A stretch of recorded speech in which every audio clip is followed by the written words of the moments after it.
Lu, a companheira negou o Fremec, negou o acompanhante, o que eu faço agora? Reclamo na ANAC, entro na justiça, processo a companhia? Geralmente, quando esse tipo de mensagem chega até mim, eu peço para dar uma olhadinha no formulário e eu entendo exatamente o motivo pelo qual ele foi negado. A partir de agora, você também vai entender.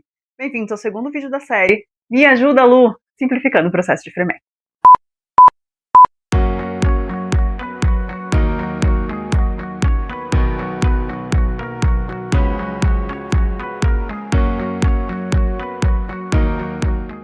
No primeiro vídeo dessa série eu expliquei o que é o Fremec e o que é o Medif, quando você utiliza um e quando você utiliza outro. Agora você vai entender por que nem toda pessoa com deficiência tem direito ao desconto de acompanhante.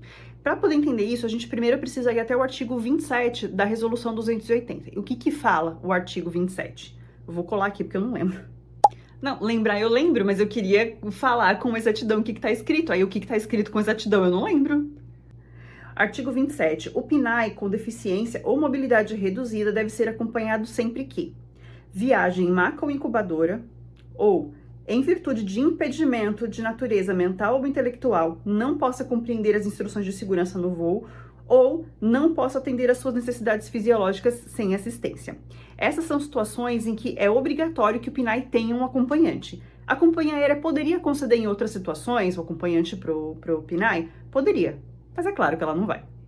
Então, ou fica absolutamente claro para a companhia aérea que o PNAE se enquadra em um desses três critérios, ou ela não vai conceder o acompanhante. E aí, quando eu pego o formulário para dar uma olhada, o que eu vejo? Formulário que foi negado, né?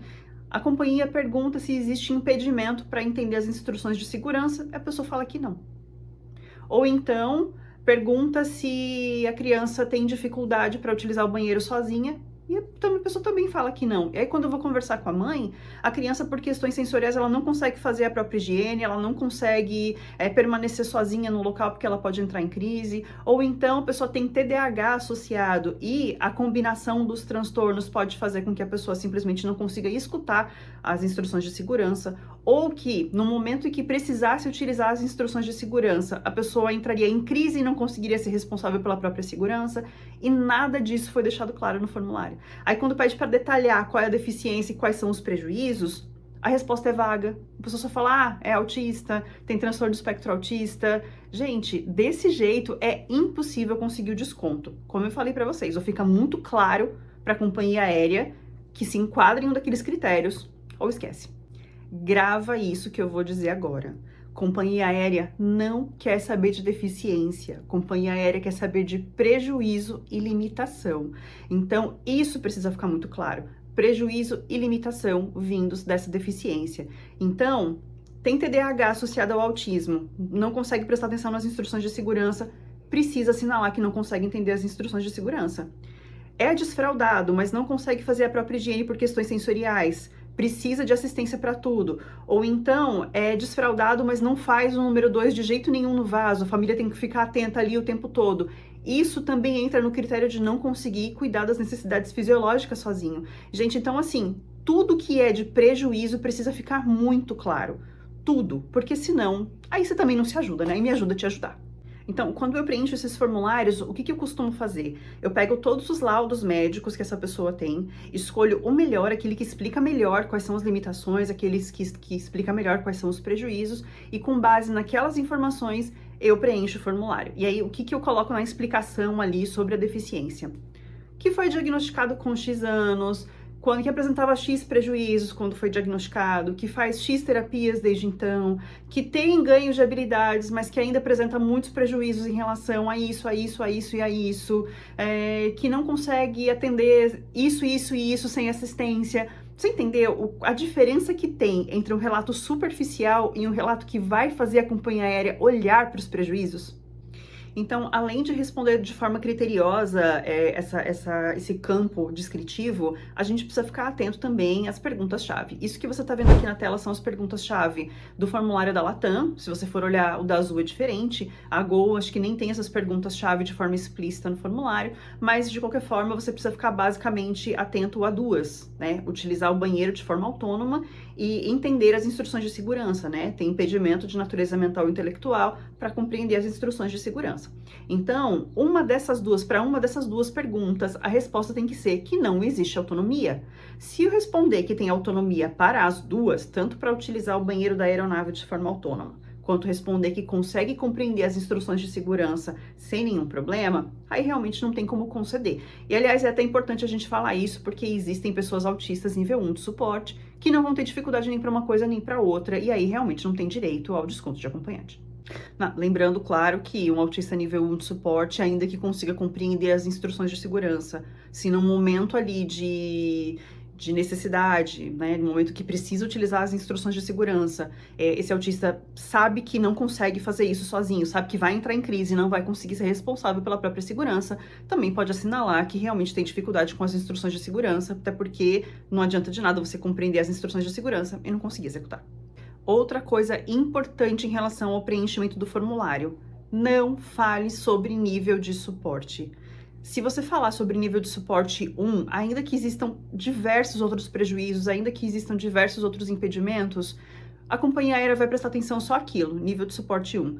Não fale em altas habilidades de superdotação, porque embora a gente saiba que uma coisa não anula a outra, que superdotação não anula os prejuízos do autismo, a companhia aérea também não vai querer saber disso. Então, deixa o nível de suporte de fora, deixa altas habilidades de superdotação de fora, tá? Foca em falar sobre os prejuízos e sobre as limitações, porque a gente facilita a nossa vida fazendo esse tipo de coisa. Não era pra ser assim, né? Mas é.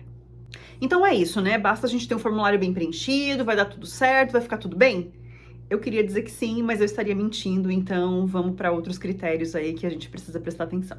Um desses critérios é o laudo médico. É muito importante um laudo médico bem feito. Se for um laudo médico igual a esse que você tá vendo na tela aí, que foi o primeiro laudo que a minha filha recebeu, eu sinto muito te dizer, mas esse é um laudo que não serve para absolutamente nada.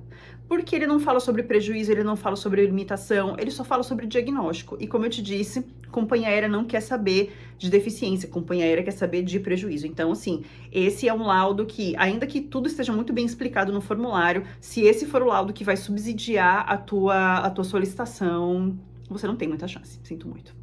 Sabe aquele laudo bem feito que os advogados pedem para entrar com ação contra o plano de saúde, que detalha tudo, que explica tudo direitinho? É o melhor laudo que tem. Agora, outra coisa que também pode ajudar é anexar uma avaliação neuropsicológica, porque não existe laudo mais bem feito do que uma avaliação neuropsicológica. Agora, você presta atenção que eu disse pode ajudar e não que ajuda necessariamente, porque se essa avaliação neuropsicológica falar sobre altas habilidades, como eu já tinha dito, a gente vai ter um problema aí, porque embora uma coisa não anule a outra, para a companhia aérea tem um peso muito grande, né? Como se altas habilidades anulasse autismo, mas tudo bem.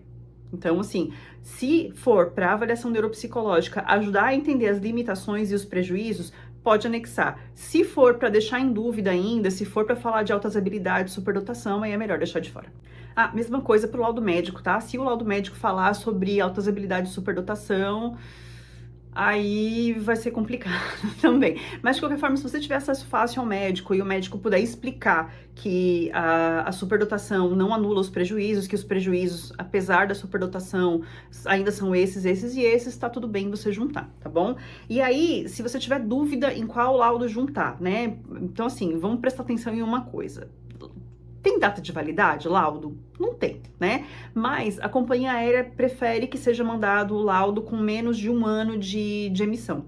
Então, se aquele seu laudo bom, aquele seu laudo legal, tem mais de 1 ano, mas você tem um mais recente que não é tão bom assim, você pode juntar os dois e mandar os dois como forma, um complementando o outro, e aí, geralmente, a companhia aérea aceita tranquilamente.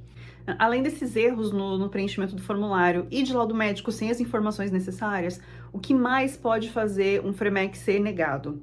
Antes da gente entrar nisso, eu tenho uma pergunta para te fazer. Você já baixou o aplicativo Atípicos Viajantes?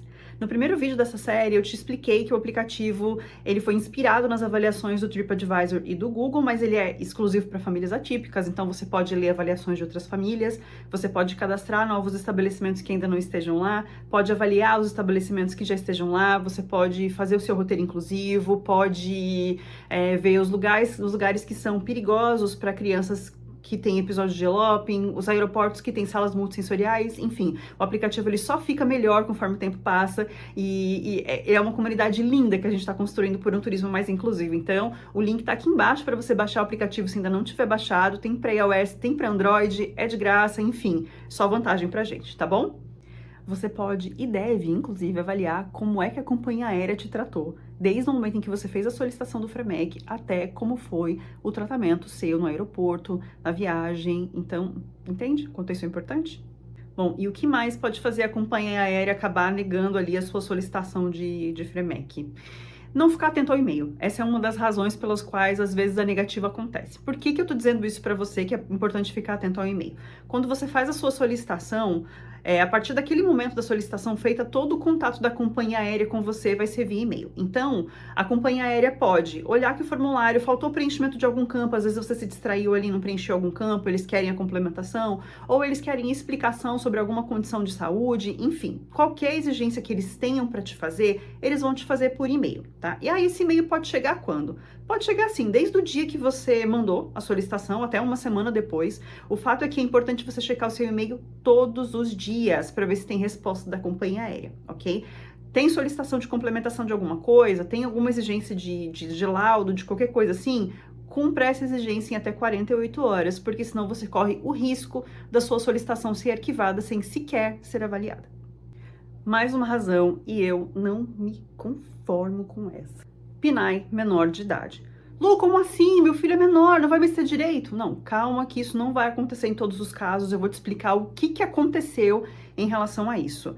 Em primeiro lugar, a responsável por tudo isso, por esse problema, é a dona ANAC, que publicou no site oficial dela um posicionamento desobrigando as companhias aéreas a concederem o Fremec para acompanhantes de menores de idade. Segundo a ANAC, de acordo com o Estatuto da Criança e do Adolescente, menores de 16 anos já não poderiam viajar desacompanhados em território nacional e menores de 18 anos já não podem viajar desacompanhados em voos internacionais, tendo deficiência ou não. Então, com base nisso, a ANAC desobrigou as companhias aéreas de concederem acompanhantes para menores, para PNAE menores de idade. Então, na prática, o que começou a acontecer? Em primeiro lugar, o Ministério Público já se manifestou, já teve uma ação civil pública, porque existe uma resolução que regulamenta tudo isso e que não fala sobre idade de passageiro, não fala nada. E aí vai a ANAC e publica praticamente uma matéria no site oficial dela e isso vale como regra? O Ministério Público falou, não é assim, vai regulamentar. Então, provavelmente isso vai vir regulamentado já na próxima resolução que pretende substituir a 280 aí em breve. Mas aí na prática, o que começou a acontecer? Todas as companhias aéreas estrangeiras, e aí quando eu falo de companhias aéreas estrangeiras, eu falo de TAP, Lufthansa, Copa, todas essas companhias aéreas estrangeiras que também operam no Brasil, essas começaram a negar em peso o Fremec para menores, para PNAE menores de idade. E as companhias aéreas que operam de forma massiva no Brasil, que são a Gol, a Azul e a Latam, essas continuaram concedendo o desconto para o acompanhante do PNAE normalmente, até que a Azul começou a criar problema. Então, o que acontece? A Gol segue concedendo o acompanhante para menores, e a Latam também, mas a Azul começou a criar caso recentemente dizendo o que eles estão se baseando para negar?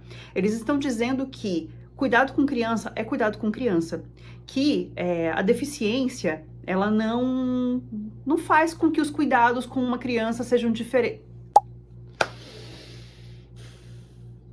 Que não faz com que os cuidados com uma criança com deficiência ou sem deficiência sejam tão diferentes assim. Então, eles começaram a criar problemas, principalmente quando a criança é menorzinha, e negar, dizendo que não existe motivo que justifique um acompanhante para uma criança que precisaria de cuidados de qualquer jeito. Não, eu não sei em que universo paralelo eles vivem para dizer que uma criança autista e uma criança neurotípica, os cuidados são os mesmos, né? Ok, então vamos lá, a gente fez tudo certinho, não cometeu nenhum erro, fez tudo direitinho e a companhia aérea negou mesmo assim. É isso? Acabou boa sorte? Não, ainda existe a possibilidade, assim, tirando as companhias aéreas estrangeiras, quando elas resolvem negar por essa questão do PNAE menor de idade, aí que realmente não tem reversão, existe como reverter essa negativa utilizando um pedido de reconsideração. Eu tive várias clientes minhas, quando eu fazia assessoria, que tiveram a reversão dessa negativa com base no pedido de reconsideração.